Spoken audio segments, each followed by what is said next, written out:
S ಆತ್ಮೀಯ ಸ್ಪರ್ಧಾ ಮಿತ್ರರೇ, ವೆಲ್ಕಮ್ ಟು ಫ್ಲೇವರ್ ಇಂಡಿಯಾ ಅಕಾಡೆಮಿ. ನಾನು Siddu Warad, behind your desires Flavour India. ಏನು ಇವತ್ತಿನ ಒಂದು ಪ್ರಮುಖ ವಿಚಾರವೇನಂದ್ರೆ, ಇವತ್ತಿನ ಒಂದು ಪ್ರಜಾವಾಣಿ ಪತ್ರಿಕೆಯನ್ನ ಓದಿದ್ದೀನಿ. ಆ ಪ್ರಜಾವಾಣಿ ಪತ್ರಿಕೆಯಲ್ಲಿ ಏನು ನೇಮಕಾತಿಗೆ ಸಂಬಂಧಿಸಿದಂತೆ ಆ, ಕೆಲವು ಗೊಂದಲಗಳು ಮತ್ತು ಖಾಲಿ ಹುದ್ದೆಗಳ ಒಂದು ಸುದ್ದಿಯನ್ನ ಓದಿದೆ. ಇಲ್ಲಿ ಏನಾಗುತ್ತೆ ಅಂದ್ರೆ, ಮೂಲತಃವಾಗಿ ನಮ್ಮೆಲ್ಲಾ ನೇಮಕಾತಿಗಳಿಗೆ ಒಂದು ಕೆಲವು ಮೀಸಲಾತಿ ವಿಚಾರಗಳು ಮತ್ತು ಸರ್ಕಾರದ ಒಂದು ಆ, ಏನಂತಾರ ಅದಕ್ಕೆ ವಿಳಂಬ ನೀತಿ ವಿಳಂಬ ನೀತಿ ಮತ್ತೆ ಇನ್ನೊಂದು ಪ್ರಮುಖ ಏನಂದ್ರೆ ಈ ಚುನಾವಣಾ ನೀತಿ ಸಮಿತಿಯ ಕರಿನೆರಳು. ಇದೆಲ್ಲ ಕೂಡಿ ಏನಾಗೈತೆ ಅಂದ್ರೆ ನಮ್ಮ ನೇಮಕಾತಿ ಅನ್ನೋ ಪದಕ್ಕೆ ಅರ್ಥನ ಹೋಗ್ಬಿಟ್ಟೈತಿ. ಇಲ್ಲಿ ಏನು ನೇಮಕಾತಿಗೆ ಪದಕ್ಕೆ ಅರ್ಥನ ಹೋಯ್ದಂಗ ಆಗೈತೆ. ಹಾಗಾಗಿ ಇವತ್ತಿನ ಒಂದು ಪ್ರಜಾವಾಣಿ ಪತ್ರಿಕೆಯಲ್ಲಿ ಬಂದಿರತಕ್ಕಂಥ ಒಂದು ಪ್ರಮುಖ ಕಟ್ಟಿಂಗ್ ಅನ್ನ ನೋಡೋದಾದ್ರೆ, ನಾವು ನೇರ ನೇಮಕಾತಿ ಇನ್ನಷ್ಟು ವಿಳಂಬ, ಒಂದ್ ಕಡೆಯಲ್ಲಿ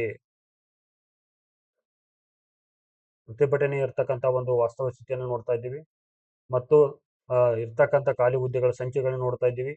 ಸರ್ಕಾರಿ ಹುದ್ದೆಗಳ ಸ್ಥಿತಿಗತಿಯನ್ನು ಕಾಣ್ತಾ ಇದ್ದೀವಿ. ಮುಂದಿನ 5 ವರ್ಷಗಳಲ್ಲಿ ನಿವೃತ್ತಿ ಹೊಂದಿರತಕ್ಕಂಥ ಏನು ಸಂಖ್ಯೆಯನ್ನು ನೋಡ್ತಾ ಇದ್ದೀವಿ. ಇಲ್ಲಿ 5,000ಕ್ಕೂ ಹೆಚ್ಚು ಖಾಲಿ ಇರ್ತಕ್ಕಂಥ ಇಲಾಖೆಗಳ ಒಂದು ಸಂಖ್ಯೆಗಳನ್ನು ಕೂಡ ನಾವಿಲ್ಲಿ ನೋಡ್ತಾ ಇದ್ದೀವಿ.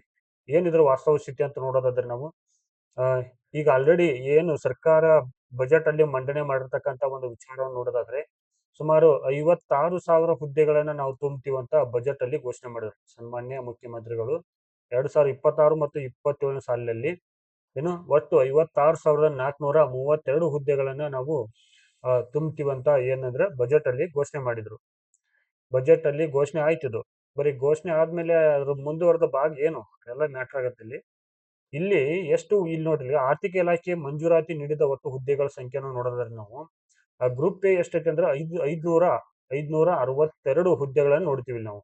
ಇದು ಹೆಚ್ಚು ಕಮ್ಮಿ ಇದು KS ಹೋಗಬೇಕಿದು, KS ಹುದ್ದೆಗಳ ಮೂಲಕನ ತುಂಬಬೇಕು. ಇನ್ನು ಗ್ರೂಪ್ ಬಿ 619 ಹುದ್ದೆಗಳು, ಇದು ಕೂಡ ನಾವು ಹೆಚ್ಚು ಕಮ್ಮಿ KS ಒಂದು ಭರ್ತಿ ಮೂಲಕನ ತುಂಬಲೇಬೇಕಾದ ಹುದ್ದೆಗಳು. ಇನ್ನು ಗ್ರೂಪ್ ಸಿ ಹುದ್ದೆಗಳನ್ನು ಕೂಡ ನಾವು ಇಲ್ಲಿ ನೋಡ್ತೀವಿ. ಇದನ್ನ KPSC ಹೆಚ್ಚಾಗಿ ಮತ್ತು KA ಕೂಡ ಇದನ್ನ ತುಂಬ್ತಾ ಇರ್ತಕ್ಕಂಥ ವಿಚಾರ ನೋಡ್ತಾ ಇದ್ದೀವಿ. ಎಷ್ಟು 23,119 ಹುದ್ದೆಗಳ ಖಾಲಿ ಮಂಜೂರಾತಿ ಕೊಟ್ಟಿರ್ತಕ್ಕಂಥ ವಿಚಾರವನ್ನು ನೋಡ್ತೀವಿ. ಇನ್ನು 371J ಅಡಿಯಲ್ಲಿ ಎಷ್ಟು 32,132 ಹುದ್ದೆಗಳು, ಯಾವುದು 371J ಅಡಿಯಲ್ಲಿ. 371J ಅಡಿ ಅಂದ್ರೆ ಹೆಚ್ಚು ಕಮ್ಮಿ ನಾವು ಇದನ್ನ HK ಭಾಗದಲ್ಲಿ ಎಷ್ಟು ಕಾಲ ಆಗತ್ತಂತ ತಿಳ್ಕೊಬಹುದು.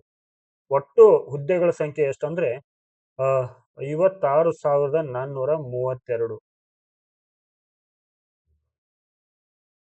ಈ ಒಂದು 56,432 ಹುದ್ದೆಗಳಿಗೆ ಏನ್ ಸಮಸ್ಯೆ ಆಗಿತ್ತು ಅಂತ ನೋಡೋದಾದ್ರೆ, ನಾವು ವಿಶೇಷವಾಗಿ ಒಳ ಮೀಸಲಾತಿ ಮತ್ತು ಚುನಾವಣಾ ನೀತಿ ಸಂಹಿತೆ ಚುನಾವಣಾ ನೀತಿ ಸಂಹಿತೆ ಎಟ್ ಪ್ರೆಸೆಂಟ್ ಆಯ್ತು. ಇಷ್ಟು ದಿನ ಇರ್ಲಿಲ್ಲ ಇದು ಎಲೆಕ್ಷನ್ ಬಂತಿಗೆ ಹೆಂಗ ಈಗೇನಿದು ದಾವಣಗೆರೆ ಇರ್ತಕ್ಕಂಥ ಒಂದು, ಆಮೇಲೆ ಬಾಗಲಕೋಟದ ಎಲೆಕ್ಷನ್, ಇವೆರಡರ ಮಧ್ಯೆ ಬಂದ್ ಸಿಕ್ಕಾಕೊಂಡಿದ್ದೇನು ನಮ್ದ ರಿಕ್ರೂಟ್ಮೆಂಟ್ ನೇಮಕಾತಿಗಳು. ಇವೆರಡರ ಮಧ್ಯೆ ಸಿಕ್ಕಾಕೊಂಡಿದ್ದು ನಮ್ಮ ನೇಮಕಾತಿಗಳು. ಇದು ಎಲ್ಲಿ ಮಟ್ಟ ನಡೀತಿತ್ತು ಅನ್ನೋದು ನಾವು ನೋಡೋದಾದ್ರೆ, ಈ ನೇಮಕಾತಿ ಚುನಾವಣಾ ನೀತಿ ಸಂಹಿತೆ ಇವಾಗ ಈ ದಾವಣಗೆರೆ ಮತ್ತು ಬಾಗಲಕೋಟದು ಏನಾಯ್ತದು MLA ಎಲೆಕ್ಷನ್ಗಳು ನಡೀತಿದ್ದು. ಇಲ್ಲಿ ಏನದ ಒಂದೂವರೆ ತಿಂಗಳ ಹೆಚ್ಚು ಕಮ್ಮಿ 45 ದಿನ ನಾವೇನು ಮಾಡಕ್ಕಾಗಲ್ಲ. ಇಲ್ಲಿ ಮುಗಿತಿಲ್ ಕತೆ, ನೇಮಕಾತಿ ಆಗಂಗಿಲ್ಲ. ಇನ್ನು ಆದ್ಮೇಲೆ ಇದಾದ ತಕ್ಷಣ ಅವರು ಏನ್ ಮಾಡ್ತಾರೆ ಅಂದ್ರೆ, ಇದು ಗ್ರೇಟರ್ ಬೆಂಗಳೂರು ಅಥಾರಿಟಿ GPA ಮತ್ತೆ ಗ್ರಾಮ ಪಂಚಾಯತಿ, ತಾಲೂಕು ಪಂಚಾಯತಿ ಮತ್ತು ಜಿಲ್ಲಾ ಪಂಚಾಯತಿ ಈ ಎಲೆಕ್ಷನ್ ಬಂದಾದ್ಮೇಲೆ ಮಿನಿಮಮ್ 3 ತಿಂಗಳ ತುಂಬಿಕೊಂಡಿರ್ಬೇಕು. ನಾವೆಲ್ಲರೂ ಸುಮ್ಕೊಂಡಿರ್ಬೇಕು. ದಾವಣಗೆರೆ ಬಾಗಲಕೋಟದಿಂದ ಸ್ಟಾರ್ಟ್ ಆಗಿ ಮತ್ತೆ 6 ತಿಂಗಳ ನೇಮಕಾತಿಗೆ ಏನದು ಗ್ರಹಣ. ಯಾವ ಗ್ರಹಣ? ಸರ್ಕಾರಿ ಗ್ರಹಣ ಬಡಿತಿಲ್ಲಿ. ಇಲ್ಲಿ ಏನ್ ನಾವು ನೋಡ್ತೀವಿ ಅಂದ್ರೆ, ಈಗ ವಿಶೇಷವಾಗಿ ನಾವು ಸೂರ್ಯ ಗ್ರಹಣ ಮತ್ತು ಚಂದ್ರ ಗ್ರಹಣ ಅಂತೀವಿ ನಾವಿಲ್ಲಿ. ಇವೆರಡೂ ಇಲ್ಲಿ ಯಾವ್ದಂದ್ರೆ, ಈಗ ನೀತಿ ಸಂಹಿತೆಯ ಗ್ರಹಣ ಮತ್ತಿನ್ನೊಂದೇನಂದ್ರೆ ಈ ಸರ್ಕಾರದ ನಿರ್ಲಕ್ಷ್ಯತನದ ಗ್ರಹಣ, ಸರ್ಕಾರದ ನಿರ್ಲಕ್ಷ್ಯತನದ ಗ್ರಹಣ, ನಿರ್ಲಕ್ಷ್ಯತನದ ಗ್ರಹಣ, ಇಂಥ ಒಂದು ಗ್ರಹಣವನ್ನ ನಾವಿಲ್ಲಿ ಕಾಣ್ತಾ ಇದ್ದೀವಿ. ಸೊ ಇಲ್ಲೇ ಇರ್ತಕ್ಕಂಥ ಇನ್ನೊಂದು ಪ್ರಮುಖ ವಿಚಾರ ನೋಡೋಣ ನೋಡ್ರಿ. ಏನಪ್ಪಾ ಅಂದ್ರೆ 10,000ಕ್ಕಿಂತ ಏನು ಹೆಚ್ಚಿನ ಹುದ್ದೆ ಖಾಲಿ ಇರ್ತಕ್ಕಂಥ ಯಾವ್ಯಾವ ಇಲಾಖೆದಾಗ ನೋಡೋದಾದ್ರೆ ಶಾಲಾ ಶಿಕ್ಷಣ ಇಲಾಖೆ ಮತ್ತೆ ಇಲ್ಲಿ ಸಾಕ್ಷರತೆಯಲ್ಲಿ ಇಷ್ಟು ಹುದ್ದೆ ಖಾಲಿದಾವ್. ಎಷ್ಟೋ ಸುಮಾರು 80,000 ಹುದ್ದೆಗಳು ಖಾಲಿದಾವೆ. 80,000 ಯಾವುದು ನಮ್ದು ಇದು GPSTR, PSTR, HSTR, ನೆಕ್ಸ್ಟ್ ನಮ್ದು PU ಕಾಲೇಜ್. ಇಷ್ಟು 80,000 ಹುದ್ದೆಗಳನ್ನ ನಾವಿಲ್ಲಿ ಖಾಲಿ ಇರೋದನ್ನ ನೋಡ್ತೀವಿ. GPSTR, HSTR ಕಾಲ್ ಮಾಡ್ತೀವಿ, ಮಧು ಬಂಗಾರಪ್ಪರ ಮೇಲಿನ ಮೇಲೆ ಆಶ್ವಾಸನೆ ಕೊಡ್ತಿದಾರ. ಅವ್ರಿಗೆ ಮಾಡಕ್ ಬೇರೆ ಕೆಲಸ ಇಲ್ದಂಗ ಆಗೈತಿ. ಅವ್ನ ಯಾಕಂತಂದು ಮಿನಿಸ್ಟರ್ ಮಾಡಿದಾರೋ ಒಂದು ಅರ್ಥ ಆಗ್ತಿಲ್ಲ. ಒಂದೊಂದ್ ಟೈಮ್ನಾಗ ಒಂದೊಂದ್ ಮಾತು ಹೇಳ್ತಾರೆ. ಒಂದ್ಸಲ 13,000 ಹೇಳ್ತಾರ, ಒಂದ್ 18,000 ಹೇಳ್ತಾನ, ಒಂದ್ 15,000 ಹೇಳ್ತಾರ. ತುಂಬ್ತೀವಿ ಅಂತ ಹೇಳ್ತಾರೆ. GPSTR ಎಷ್ಟು ವಿದ್ಯಾರ್ಥಿಗಳು, ಉದಾಹರಣೆಗೆ ಹೇಳ್ಬೇಕಂದ್ರೆ ನಮ್ದು ಆನ್ಲೈನ್ ಪ್ಲಾಟ್ಫಾರ್ಮ್ ಅಲ್ಲಿ ಬುಕ್ ಹೌಸ್ ಇದೆ. ನಮ್ದು ಆನ್ಲೈನ್ ಪ್ಲಾಟ್ಫಾರ್ಮ್ ಅಲ್ಲಿ ಬಸವ ಬುಕ್ ಹೌಸ್ ಅಂತ ಇದೆ. ಬಸವ ಬುಕ್ ಹೌಸ್ ನನ್ನಲ್ಲಿ ಹೆಚ್ಚು GPSTR ಬುಕ್ಸ್ ಗಳು ಸೇಲ್ ಆಗ್ತಿರ್ತಾವ. ಆಮೇಲೆ ಈಗ ಇತ್ತೀಚೆಗೆ PSTR ಬುಕ್ಸ್ ಗಳನ್ನ ಕೇಳ್ತಿದಾರೆ. ಬಟ್ ಥಿಂಗ್ ಏನಂದ್ರೆ ಈ GPSTR ವಿದ್ಯೆ ಏನಿದು ಓದ್ಕೊಂಡವ್ರು ಎಷ್ಟು ಕಷ್ಟ ಪಡ್ತಿದಾರೆ ಅಂದ್ರೆ ಅವ್ರಿಗೆ ಕೆಲವರು ಯಾರು ಇಲ್ದಂಗ ಆಗ್ಬಿಟ್ಟೈತಿ. ಏನಕ್ಕಂದ್ರೆ ಈ ಮಧು ಬಂಗಾರಪ್ಪ ಅವ್ರು ಏನ್ ಮಾಡ್ತಾರಂದ್ರ, ಮಧು ಬಂಗಾರಪ್ಪ ಅವ್ರು ಮೇಲಿನ ಮೇಲೆ ನಾವು ತುಂಬ್ತೀವಿ ಅಂತಾರ ಅವರು. ನನ್ನಲ್ಲಿ ಹೆಚ್ಚಿನ ವಿದ್ಯಾರ್ಥಿಗಳು ಏನಂದ್ರೆ ಮಿನಿಮಮ್ 1,000 ರೂಪಾಯಿಗಿಂತ ಹೆಚ್ಚಿನ ಬುಕ್ಸ್ ಗಳನ್ನ ಖರೀದಿ ಮಾಡಿರ್ತಾರೆ ತಗೊಂಡಾಗ. ಸಾಕಷ್ಟು ಜನ GPSTR ಸಂಬಂಧಿತ ಪೇಪರ್ 1, ಪೇಪರ್ 2, ಪೇಪರ್ 3 ಬುಕ್ಸ್ ಗಳನ್ನ ಪ್ಯಾಕೇಜ್ ರೂಪದಲ್ಲಿ ಕೂಡ ತಗೊಂಡವ್ರೆ. ಬಟ್ ಥಿಂಗ್ ಏನಂದ್ರೆ ಈ ಮಧು ಬಂಗಾರಪ್ಪ ಅವರ ನಿರ್ಲಕ್ಷ್ಯದಿಂದಾಗಿ ವಿಶೇಷವಾಗಿ ಇಲ್ಲಿ ಹೈದರಾಬಾದ್ ಕರ್ನಾಟಕದಲ್ಲೂ ನೋಟಿಫಿಕೇಶನ್ ಹಾಕತ್ತೆ ಅಂತ ಅನ್ಕೊಂಡಿದ್ರು. ಬಟ್ ಅದು ಆಗ್ತಾ ಇಲ್ಲ. GPSTR ಗೆ ದೊಡ್ಡ ಗ್ರಹಣ ಬಡದ್ಬಿಟ್ಟೈತಿ. ವಿಶೇಷವಾಗಿ ಮಧು ಬಂಗಾರಪ್ಪ ಅವ್ರು ಯಾಕಂದ್ರೆ ಬಂದಾರೋ ಅನ್ಸ್ಬಿಟ್ಟೈತೆ ಇಲ್ಲಿ. ಇನ್ನು ಆರೋಗ್ಯ ಮತ್ತು ವೈದ್ಯಕೀಯ ಶಿಕ್ಷಣ ಇಲಾಖೆಯಲ್ಲಿ 37,000 ಹುದ್ದೆ ಖಾಲಿದಾವೆ. 37,572. ಇನ್ನು ಪೊಲೀಸ್ ಡಿಪಾರ್ಟ್ಮೆಂಟ್ 28,118. ಇನ್ನ ಉನ್ನತ ಶಿಕ್ಷಣ ಇಲಾಖೆ 13,000 ನಮ್ದು ನೋಡ್ರಿ ಅಸಿಸ್ಟೆಂಟ್ ಪ್ರೊಫೆಸರ್ ಹುದ್ದೆಗಳ ಖಾಲಿ. ನಮ್ಮ ಡಿಪಾರ್ಟ್ಮೆಂಟ್ ಇದು ಏನು ಅಸಿಸ್ಟೆಂಟ್ ಪ್ರೊಫೆಸರ್ ಇದು higher education department. Higher education department 13,599 ಹುದ್ದೆಗಳು ಖಾಲಿದಾವ್. ಇದ್ರೊಳಗೆ ಬಜೆಟ್ ಒಳಗೆ ಘೋಷಣೆ ಮಾಡಿದ್ದು ನಮಗೆ 2,000 ಹುದ್ದೆಗಳು. ಇಲ್ಲೇನಂತಂದ್ರೆ ಟೀಚಿಂಗ್ ಮತ್ತೆ ನಾನ್ ಟೀಚಿಂಗ್ 2. ಬಟ್ ಟೀಚಿಂಗ್ ಒಳಗೆ ಘೋಷಣೆ ಮಾಡೋದು ಬರೀ 2,000 ಹುದ್ದೆಗಳು. ಇದ್ರೊಳಗೆ ನಾವು 2,000 ಒಳಗೆ 826 ಮಾತ್ರ ನಾವು ಖಾಲಿ ನೋಡ್ತೀವಿ. ಮೊನ್ನೆ ಒಂದು ಅಧಿಕೃತವಾಗಿರ್ತಕ್ಕಂಥ ಬೋಧಕ ಹುದ್ದೆಗಳ ಸಂಖ್ಯೆ ಖಾಲಿದ್ದು 1,731 ಹುದ್ದೆಗಳನ್ನ ನೋಡ್ತೀವಿ. ವಿಧಾನ ಪರಿಷತ್ನಲ್ಲಿ BK ಹರಿಪ್ರಸಾದ್ ಅವರು ಪ್ರಶ್ನೆಗೆ ಉತ್ತರ ಸಿಕ್ತು. ಬಟ್ ಇವ್ರು ಹಿಂಗ ಮಾಡ್ಕೋತ ಹೋದ್ರ ಅಸಿಸ್ಟೆಂಟ್ ಪ್ರೊಫೆಸರ್ ಆಗೋರ್ ಕನಸುಗಳು ಎಲ್ಲಿ ಹೋಗ್ಬೇಕು? ಏಜ್ ಆಗ್ತಾ ಇದೆ, ಟೈಮ್ ಸಾಲ್ತಾ ಇಲ್ಲ. ಅದರಲ್ಲಿ ಈ KA ನೋಟಿಫಿಕೇಶನ್ ಮಾಡ್ತಂದ್ರ ಯಾವ್ಯಾವ ಹೊಸ ರೂಲ್ಸ್ ತರುತ್ತೋ ಏನೋ ಒಂದು ಕತ್ತಿ ಗೊತ್ತಾಗಲ್ಲ. ಅಂತದ್ರಲ್ಲಿ ನೇಮಕಾತಿ ವಿಳಂಬತ್ತ ನೀತಿಯನ್ನು ಅನುಸರಿಸ್ತಾ ಹೋಗ್ಬಿಟ್ರೆ ಈ ಓದೋರ್ ಮನಸ್ಥಿತಿ ಯಾವ ತರ ಹೋಗ್ಬಿಡುತ್ತಂದ್ರ ನಾನು ಓದ್ಲೋ ಬ್ಯಾಡೋ ಈ ಸರ್ಕಾರಿ ನೌಕರ ಸಾಕಂತ ಪೇಪರ್ ತೆಗೆದು ಒಗದು ಹೋಗ್ಬಿಡ್ಬೇಕಾಗತ್ತೆ. ಅಂತ ಪರಿಸ್ಥಿತಿ ಬಂದೈತಿ. ಸರ್ಕಾರದವ್ರು ಸ್ವಲ್ಪ ಕಣ್ ತೆಗೆದ್ ನೋಡ್ರಿ ಕಡೆ. ನಿಮ್ ಎಲೆಕ್ಷನ್ ನಿಲ್ಬೇಕಾರ ಎಲೆಕ್ಷನ್ ಬಂತಾರ ಒಂದು ಇಡೀ ಸರ್ಕಾರ ಹೋಗಿ ಪ್ರಚಾರ ಮಾಡಕ್ ಹೋಗ್ತೀರಿ. ಆದ್ರ ಈ ಒಳ ಮೀಸಲಾತಿ ಗೊಂದಲ ನಿರ್ವಹಣೆ ಮಾಡಕ ಒಳ ಮೀಸಲಾತಿ ಇಂಟರ್ನಲ್ ರಿಸರ್ವೇಶನ್ ಏನೈತಲ್ಲ IR ಇದನ್ನ ಬೇಗ ಒಂದು ಕೊಡ್ರಿ. ಅದಕ್ಕ ಎಲ್ಲರಿಗೂ ಒಂದು ಅನುಕೂಲ ಆಗತಕ್ಕಂತ ಪರಿಸ್ಥಿತಿ ಕೆಲಸ ಕಾರ್ಯ ನಿರ್ಧಾರ ತಗೊಳ್ರಿ. ಇತ್ತಾಗ ಅವ್ರಿಗೆ ಅನುಕೂಲ ಮಾಡ್ತಾ ಇಲ್ಲ, ಬೇರೆದವ್ರಿಗೆ ಅನುಕೂಲ ಮಾಡ್ತಾ ಇಲ್ಲ. ನೀವು ಇಂಟರ್ನಲ್ ರಿಸರ್ವೇಶನ್ ಅನ್ಸೈಂಟಿಫಿಕ್ ಆಗಿ ಮಾಡ್ಬಿಟ್ರಿ, ಮತ್ತೆ ಪ್ರತಿಭಟನೆಗಳು ನಡೀತಿದ್ದಾವ, ಮತ್ತೆ ನೇಮಕಾತಿಗಳ ಮುಂದೆ ಹೋಗ್ತಿದ್ದಾವ. ಯಾರಿಗೂ ನೀವು ಉದ್ಧಾರ ಮಾಡಕ್ ಬಂದಿಲ್ಲ ನೀವು ಸರ್ಕಾರದವ್ರು. ಯಾಕೋ ಇದೋ ಒಂದ ಡೌಟ್ ಆಗಿತ್ತು ನಮಗ. ಇನ್ನ ಪಶುಸಂಗೋಪನಾ ಇಲಾಖೆಯಲ್ಲಿ 11,020, ಕಂದಾಯ ಇಲಾಖೆಯಲ್ಲಿ 10,000 ನೋಡ್ರಿ. ಕಂದಾಯ ಇಲಾಖೆಯಲ್ಲಿ 10,867 ಹುದ್ದೆಗಳು ಖಾಲಿದಾವ. ಲಾಸ್ಟ್ ಒಂದು ವಿಡಿಯೋದಲ್ಲಿ ನಾನು ಇದು ಮಾಡಿದೆ. 64 ಸಬ್ ರಿಜಿಸ್ಟರ್ ಹುದ್ದೆಗಳಿಗೆ ನೇಮಕಾತಿ ಆಗೋದನ್ನ ವಿಚಾರನ ನಾನು ನೋಡಿದ್ದೇನೆ. 64 ಸಬ್ ರಿಜಿಸ್ಟರ್ ಹುದ್ದೆಗಳಿಗೆ ನೇಮಕಾತಿ ಆಗೋ ಚಾನ್ಸಸ್ ಐತಿ. ಇದ್ರ ಬಗ್ಗೆ ಸ್ವಲ್ಪ ಗಮನ ಹರಿಸ್ರಿ. ಬಟ್ ಈ ನೇಮಕಾತಿ ವಿಳಂಬ ನೀತಿ ಇದ್ದಾಗ ನಮ್ ಕೈಯಾಗೂ ಏನೂ ಇಲ್ಲ. ಬಟ್ ಖಾಲಿ ಇರ್ತಕ್ಕಂಥ ಹುದ್ದೆಗಳ ಸಂಖ್ಯೆ ಅಷ್ಟು ಸಬ್ ರಿಜಿಸ್ಟರ್ 64 ಹುದ್ದೆಗಳಿಗೆ ನೇಮಕಾತಿ ಆಗತ್ತ. ಇದಕ್ಕೆ ಸರ್ಕಾರ ಏನದು ಆರ್ಥಿಕ ಅನುಮೋದನೆಗೆ ಸಂಬಂಧಪಟ್ಟಂತ ಕೆಲವು ಕಡತಗಳು ಕೂಡ ಚಾಲ್ತಿಯಲ್ಲಿದ್ದಾವೆ. ಈಗ ಇನ್ನು ಪಂಚಾಯತ್ ರಾಜ್ ಇಲಾಖೆಯಲ್ಲಿ ಅಷ್ಟು 10,504 ಹುದ್ದೆಗಳನ್ನು ನಾವಿಲ್ಲಿ ಖಾಲಿ ನೋಡ್ತೀವಿ. ಇಲ್ಲಿ ಪಂಚಾಯತ್ ರಾಜ್ ಇಲ್ಲಿ ಅಂದ್ರೆ SDAA ಅಂದ್ರೆ ಇದು ಅಕೌಂಟೆಂಟ್ ಒಂದು. ಮುಂದೆ ಈ ಗ್ರೇಡ್ 1 ಮತ್ತು ಗ್ರೇಡ್ 2 ಸೆಕ್ರೆಟರಿ ಸೆಕ್ರೆಟರಿ ಇದೆಯಲ್ಲ ಇದನ್ನು ಕೂಡ ತುಂಬ್ತಾರೆ. ಬಟ್ ಎಲೆಕ್ಷನ್ ಮತ್ತು ಇದು ಇಂಟರ್ನಲ್ ರಿಸರ್ವೇಶನ್ ಡೌಟ್ ಕ್ಲಿಯರ್ ಆಗಬೇಕು. ಒಟ್ನಲ್ಲಿ ಅಂದ್ರೆ ಇದ್ರ ಜೊತೆ ಐತಿ ಇಲ್ಲಿ. ಇನ್ನು ಕಂದಾಯ ಇಲಾಖೆಯಲ್ಲೂ ಕೂಡ ನಾವು ಸಾಕಷ್ಟು ಇದು ನೋಡ್ತಾ ಇದೀವಿ, ಏನು VAO ನೋಟಿಫಿಕೇಶನ್ ಆಗೋದನ್ನು ಕೂಡ ನೋಡ್ತಾ ಇದ್ದೀವಿ. ಲಾಸ್ಟ್ ಒಂದು ವಿಡಿಯೋ ಮಾಡಿ ಹಾಕಿದೆ, ಅದು ಬೇಕಾದ್ರೆ ಅಲ್ಲಿ ಐತಿ, ಹೋಗಿ ನೋಡ್ಕೊಂಬರಿ ಅದ್ರ ಬಗ್ಗೆ. ಇನ್ನು ಸರ್ಕಾರಿ ಹುದ್ದೆಗಳ ಒಂದು ಸ್ಥಿತಿಗತಿ ನೋಡೋದಾದ್ರೆ ನಾವು 46 ವಿವಿಧ ಇಲಾಖೆಗಳಲ್ಲಿ 2,84,881 ಖಾಲಿ ಹುದ್ದೆಗಳ ಸಂಖ್ಯೆಯನ್ನು ಕಾಣ್ತೀವಿ. ಹೊರಗುತ್ತಿಗೆಯಲ್ಲಿ 96,000ಕ್ಕಿಂತ ಹೆಚ್ಚು ನೋಡ್ತೀವಿ. ನಿಗಮ ಮಂಡಳಿ ಖಾಲಿ ಇರೋದು 1,00,000ಕ್ಕಿಂತ ಹೆಚ್ಚಿನ ಖಾಲಿ ಹುದ್ದೆಗಳನ್ನು ನೋಡ್ತೀವಿ ನಿಗಮ ಮಂಡಳಿ. ಮುಂದಿನ 5 ವರ್ಷಗಳಲ್ಲಿ ನಿವೃತ್ತಿ ಹೊಂದಿರೋ ಸಂಖ್ಯೆ ಎಷ್ಟಂದ್ರೆ 86,398. ಇವ್ರು ನಿವೃತ್ತಿ ಹೊಂದಬೇಕು, ನಾವು ಸರ್ಕಾರ ಕರಿಬೇಕು ಜಾಬ್ ಮಾಡಿದಾಗ. ನಾವು 5,000ಕ್ಕೂ ಹೆಚ್ಚು ಏನು ಹುದ್ದೆ ಖಾಲಿ ಇರುವ ಇಲಾಖೆಗಳಲ್ಲಿ ಇಷ್ಟಿದೆ ನೋಡಿ. ಏನು ಹಿಂದುಳಿದ ವರ್ಗ ಕಲ್ಯಾಣ ಇಲಾಖೆಯಲ್ಲಿ ಅಷ್ಟೇ ನೋಡ್ರಿ 8,525. ಆರ್ಥಿಕ ಒಂದು ಇಲಾಖೆಯಲ್ಲಿ 7,668. ಇನ್ನು ಕೃಷಿ ಇಲಾಖೆ ನೋಡ್ರಿ, ಆಲ್ರೆಡಿ ಈಗ ಇದನ್ನ ಮಾಡ್ತಿದ್ದಾರೆ, ಯಾವುದು ಈ ಕೃಷಿ ಅಧಿಕಾರಿಗಳು AO ಈ ಹುದ್ದೆಗಳನ್ನು ಕೂಡ ಇಲ್ಲಿ ಮತ್ತೆ ನೋಟಿಫಿಕೇಶನ್ ಮಾಡ್ತಿದಾರ. ಇದ್ರ ಕೂಡ ಗಮನ ಹರಿಸ್ರಿ.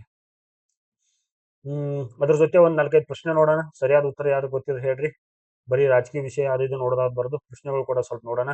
ನಾಗರಿಕತೆಗಳನ್ನು ಅವುಗಳ ಉಗಮಕ್ಕೆ ಕಾರಣವಾದ ನದಿಗಳೊಂದಿಗೆ ಏನು ಸರಿಯಾಗಿ ಹೊಂದಿಸಿ. 51ರಲ್ಲಿ ಏನ್ ಕೊಟ್ಟಾರ, ನಾಗರಿಕತೆಗಳನ್ನು ಕೊಟ್ಟಾರ, ಮತ್ತೊಂದೊಂದು ಕಡೆ ಅಂತ ನದಿಗಳನ್ನ ಕೊಟ್ಟಾರೆ. ಈಜಿಪ್ಟ್ ನಾಗರಿಕತೆಯಲ್ಲಿ ಉಗಮಿಸ್ತು ಅಂದ್ರೆ ನೈಲ್ ನದಿ ನೋಡ್ತೀವಿ ಇಲ್ಲಿ. ಆಮೇಲೆ ಮೆಸೊಪೊಟೇಮಿಯಾ ಯಾವುದು ಟೈಗ್ರಿಸ್ ಮತ್ತು ಯೂಫ್ರಟಿಸ್. ಹರಪ್ಪ ಸಿಂಧು ನದಿ. ಇನ್ನೊಂದು ಚೀನಾ ಹುವಾಂಗೋ. ಇಲ್ಲಿ ಸರಿಯಾಗಿರ್ತಕ್ಕಂಥ ಉತ್ತರ ಯಾವ್ದು ನೋಡೋದು, A3, A3, B4, C2, D1. Option B. Egypt ನದಿ ಈಜಿಪ್ಟ್ ನದಿ ಇಲ್ಲಿ ಏನಂತಂದ್ರ ಏನು ಈಜಿಪ್ಟ್ ನಾಗರಿಕತೆ ಬೆಳಗಡೆ ನೋಡ್ತೀವಿ. ಇದನ್ನ ಜಗತ್ತಿನ ಅತ್ಯಂತ ಉದ್ದವಾದ ನದಿ ಇದು, ಹೌದು ಉದ್ದ ನದಿ ಇದು. ಇನ್ನು ಮೆಸೊಪೊಟೇಮಿಯಾ ಇದೆಲ್ಲಿ ಕಂಡು ಬರ್ತಂದ್ರೆ ಇದು ಇರಾಕ್ ನಲ್ಲಿ ನೋಡ್ತೀವಿ ನಾವು ಇದನ್ನ. ಇನ್ನು ಹರಪ್ಪ ನಮ್ಮ ಇಂಡಿಯಾದ ಇದು. ಆಮೇಲೆ ಚೀನಾ ಇದೇನಿದೆ, ಚೀನಾದ ಕಣ್ಣೀರ್ ನದಿ ಇದು, ಚೀನಾದ ಕಣ್ಣೀರಿನ ನದಿ. ಯಾಕೆ ಕಣ್ಣೀರ್ ನದಿ ಕರಿತಾರೆ ಅಂದ್ರೆ ಅದು ಪ್ರತಿ ವರ್ಷ ಏನಾಗುತ್ತೆ ಅಂದ್ರೆ, ಈಗ ನಮ್ಮ ಇದು ದಾಮೋದರ ನದಿ ಮತ್ತೆ ಬ್ರಹ್ಮಪುತ್ರ ನದಿ ಯಾವ ತರ ಇದು ಪ್ರವಾಹ ಬರುತ್ತಲ್ಲ, ಅದೇ ತರ ಇಲ್ಲಿ ಹುವಾಂಗೋ ನದಿ ಏನ್ ಮಾಡುತ್ತಂದ್ರ ಪ್ರವಾಹ ತುಂಬಿ ಎಷ್ಟೋ ಸಾರ್ವಜನಿಕ ಆಸ್ತಿ ಪಾಸ್ತಿಗಳನ್ನ ಹಾಳೋಕೆ ಕಾರಣ ಆಗುತ್ತೆ ಅಲ್ಲಿ. ಭಾರತದ GDPಗೆ ಯಾವ ವಲಯ ಅತಿ ಹೆಚ್ಚು ಕೊಡುಗೆ ನೀಡುತ್ತದೆ?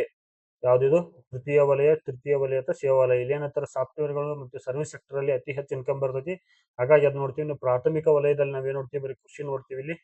ಇನ್ನು ದ್ವಿತೀಯ ವಲಯ ಕೈಗಾರಿಕೆ ವಲಯ ನೋಡ್ತೀವಿ, ಬಟ್ ಇವುಗಳಲ್ಲಿ ಅತಿ ಹೆಚ್ಚು ಕೊಡುಗೆ ನೋಡೋದಂದ್ರೆ ತೃತೀಯ ವಲಯ. ಇನ್ನೊಂದು ಪ್ರಶ್ನೆ ನೋಡ್ರಿ, ಈ ಕೆಳಗಿನ ಯಾವ ಕಾಯ್ದೆಯು ಮೊದಲ ಬಾರಿಗೆ ಈಸ್ಟ್ ಇಂಡಿಯಾ ಕಂಪನಿಯ ವಾಣಿಜ್ಯ ಮತ್ತು ರಾಜಕೀಯ ಕಾರ್ಯಗಳ ನಡುವೆ ವ್ಯತ್ಯಾಸವನ್ನು ಗುರುತಿಸಿತು? ಇಲ್ಲಿ ಸರಿಯಾಗಿರ್ತಕ್ಕಂಥ ಉತ್ತರ ಯಾವುದು, pits India act. Pits India act ಮೂಲಕ ಏನಾಗುತ್ತೆ, ಮೊಟ್ಟ ಮೊದಲ ಬಾರಿಗೆ ಕಂಪನಿಯ ಈಸ್ಟ್ ಇಂಡಿಯಾ ಕಂಪನಿಯ ರಾಜಕೀಯ ಮತ್ತು ವಾಣಿಜ್ಯ ಕಾರ್ಯಗಳನ್ನ ಏನ್ ಮಾಡ್ತಾರೆ ಅಂದ್ರೆ ಅವುಗಳಿರ್ತಕ್ಕಂಥ ವ್ಯತ್ಯಾಸವನ್ನು ಗುರುತಿಸಿ ಬೇರೆ ಬೇರೆ ಮಾಡ್ತಾರೆ. 1773ರ ಒಂದು ಕಾಯ್ದೆಯ ಮೂಲಕ ಭಾರತದಲ್ಲಿ ಮೊಟ್ಟ ಮೊದಲ ಬಾರಿಗೆ ಬ್ರಿಟಿಷ್ ಆಡಳಿತ ಕೇಂದ್ರೀಕರಣಕ್ಕೆ ಒಂದು ಅಡಿಪಾಯ ಹಾಕ್ತೈತಿ. ಈ ಕಾಯ್ದೆಯ ಮೂಲಕ ಏನಾಗುತ್ತೆ ಅಂದ್ರೆ ಬಂಗಾಳದ ಗವರ್ನರ್ ಜನರಲ್ ನೇಮಕ ಮಾಡ್ತು. ಇದು ಬಂಗಾಳದ ಗವರ್ನರ್ ಜೆಡಿ ಅಡಿ ಈ ಮದ್ರಾಸ್ ಮತ್ತು ಬಾಂಬೆ ಒಂದು ಗವರ್ನರ್ಗಳನ್ನ ಏನ್ ಮಾಡ್ತಾರಂದ್ರೆ ಅಲ್ಲಿ ಅವನ ಅಡಿಯಲ್ಲಿ ತಗೊಂಡ್ಬರ್ತಾರೆ. ಮತ್ತು ಭಾರತದಲ್ಲಿ ಮೊಟ್ಟ ಮೊದಲ ಬಾರಿಗೆ 1774ರಲ್ಲಿ ಈ ಸುಪ್ರೀಂ ಕೋರ್ಟ್ ಅನ್ನ ಎಲ್ಲಿ ಸ್ಥಾಪನೆ ಮಾಡ್ತಾರಂದ್ರ, ಸುಪ್ರೀಂ ಕೋರ್ಟ್ ಅನ್ನ ಕಲ್ಕತ್ತಾದಲ್ಲಿ ಸ್ಥಾಪನೆ ಮಾಡ್ತಾರೆ. ಎಲ್ಲಿ, ಕಲ್ಕತ್ತಾದಲ್ಲಿ. ನೆಕ್ಸ್ಟ್ 1833 ಚಾರ್ಟರ್ ಕಾಯ್ದೆಯ ಪ್ರಕಾರ ಏನಾಗುತ್ತೆ ಅಂದ್ರೆ 1835ರಲ್ಲಿ ಏನಾಗುತ್ತೆ ಅಂದ್ರೆ ಕಾನೂನು ಆಯೋಗ ಸ್ಥಾಪನೆ ಆಗುತ್ತೆ. ಕಾನೂನು ಆಯೋಗ ಇದರ ಅಧ್ಯಕ್ಷ ಯಾರು ಇರ್ತಾರಂದ್ರೆ ಇಲ್ಲಿ ಇವ್ನು ನೋಡ್ತೀವಿ ನಾವು, ಮೆಕಾಲೆ ನೇತೃತ್ವದಲ್ಲಿ ನೋಡ್ತೀವಿ. ಯಾರ ಕಾಲದಿಂದ, ವಿಲಿಯಂ ಬೆಂಟಿಂಕನ ಕಾಲದಲ್ಲಿ ನಾವು ನೋಡ್ತೀವಿ. ಇನ್ನು 1853ರ ಒಂದು ಚಾರ್ಟರ್ ಕಾಯ್ದೆ ಪ್ರಕಾರ ಭಾರತದಲ್ಲಿ ಮೊಟ್ಟ ಮೊದಲ ಬಾರಿಗೆ ಈ ಸಿವಿಲ್ ಸರ್ವಿಸ್ ಇರ್ತಲ್ಲ, ಸಿವಿಲ್ ಸರ್ವಿಸ್ಗೆ ಮತ್ತು ನೇರ ನೇಮಕಾತಿ ಮೂಲಕ ಸ್ಪರ್ಧಾತ್ಮಕ ಪರೀಕ್ಷೆ ಬರೆಯುವ ಮೂಲಕ ಏನು ಸಿವಿಲ್ ಸರ್ವಿಸ್ಗೆ ಸೇರ್ಪಡೆ ಆಗಲು ಭಾರತೀಯರಿಗೆ ಏನಾಗುತ್ತೆ ಅಂದ್ರೆ ಅವಕಾಶವನ್ನ ಕೊಡ್ತಾರೆ ಈ ಕಾಯ್ದೆಯ ಮೂಲಕ.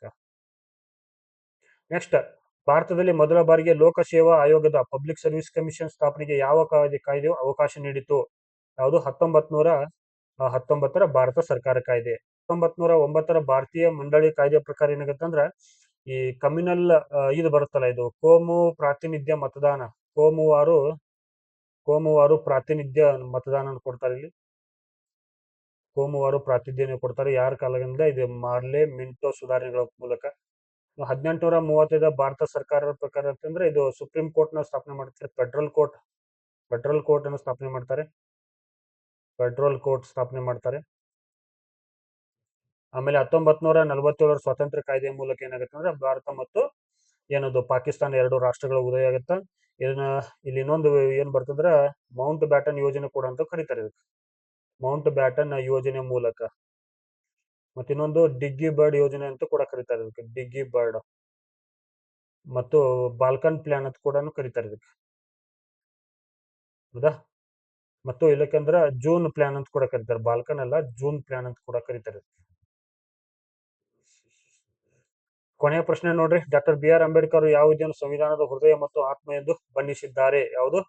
32ನೇ ವಿಧಿಯನ್ನು ನೋಡ್ತೇವೆ ನಾವಿಲ್ಲಿ. ಇಲ್ಲಿ ಏನಂದ್ರೆ ಇದು 5 ಏನು ರಿಟ್ಗಳು ಬರ್ತಾವಲ್ಲ, ರಿಟ್ಗಳು ಹೇಬಿಯಸ್ ಕಾರ್ಪಸ್, ಮ್ಯಾಂಡಮಸ್, ಪ್ರಾಹಿಬಿಷನ್, ಸರ್ಶ್ಯೂರರಿ, ಕೋವರೆಂಟ್. ಈ ಸಾಂವಿಧಾನಿಕ ವಿಧಿಗಳ ಮೂಲಕ ನಾವು ಒಬ್ಬ ವ್ಯಕ್ತಿ ತನ್ನ ಒಂದು ಸ್ವಾತಂತ್ರ್ಯ ಮೂಲಭೂತ ಹಕ್ಕುಗಳನ್ನು ಕಾಪಾಡುವ ಒಂದು ಅವಕಾಶವನ್ನ 32ನೇ ವಿಧಿಯಲ್ಲಿ ನೋಡ್ತೀವಿ. 14ನೇ ವಿಧಿಯಲ್ಲಿ ಏನ್ ನೋಡ್ತೀವಿ ಅಂದ್ರೆ ನಾವು ಸಮಾನತೆಯನ್ನು ಕಾಣ್ತೀವಿ. 19ನೇ ವಿಧಿಯಲ್ಲಿ ಅಂತ ಸ್ವಾತಂತ್ರ್ಯಕ್ಕೆ ಸಂಬಂಧಿಸಿದಂತ ವಿಧಿಗಳನ್ನು ನೋಡ್ತೀವಿ. 21ರ ವಿಧಿಯಲ್ಲಿ ಅಭಿವ್ಯಕ್ತಿ ಸ್ವಾತಂತ್ರ್ಯವನ್ನು ನಾವು ಇಲ್ಲಿ ಕಾಣ್ತೀವಿ, ಅಭಿವ್ಯಕ್ತಿ ಸ್ವಾತಂತ್ರ್ಯ. ಅದೇ 21A ವಿಧಿಯ ಮೂಲಕ ಏನಂತಂದ್ರೆ ಶಿಕ್ಷಣ ಒಂದು education is a fundamental right ಆಗತ್ತೆ. ಇಲ್ಲಿ ಫಂಡಮೆಂಟಲ್ ರೈಟ್ ಆಗತ್ತಾ. ಸರಿ, ಮುಂದಿನ ಒಂದು ವಿಡಿಯೋದಲ್ಲಿ ಮತ್ತಷ್ಟು ವಿಚಾರಗಳನ್ನು ಸಿಗೋಣ. ಮುಂದಿನ ಒಂದು ಸೆಷನ್ ಅಲ್ಲಿ ಒಂದು 6 PM ಗೆ ಪ್ರತಿದಿನ ಲೈವ್ ಬರಬೇಕು. ಒಂದ್ ಸ್ವಲ್ಪ MCQ ಸಾಲ್ವ್ ಮಾಡ್ಬೇಕು ಅನ್ಕೊಂಡಿದೀನಿ. ನೋಡೋಣ, ಮುಂದಿನ ಒಂದು ದಿನಗಳಲ್ಲಿ ಟೈಮ್ ಸಿಕ್ಕರೆ ಬಂದು MCQ ಸಾಲ್ವ್ ಮಾಡೋಣ. ಪ್ರತಿದಿನ ಯಾವುದು ಅಸಿಸ್ಟೆಂಟ್ ಪ್ರೊಫೆಸರ್ ಸಂಬಂಧಪಟ್ಟಂತೆ ಸಬ್ಜೆಕ್ಟ್ ವೈಸ್ ಮಾಡೋಣ. ಮತ್ತು ಯಾವುದು GK ಸಂಬಂಧಿಸಿದಂತೆ 10 ಪ್ರಶ್ನೆಗಳನ್ನು ವಿವರಣಾತ್ಮಕವಾಗಿ ಡಿಸ್ಕಸ್ ಮಾಡೋಣ.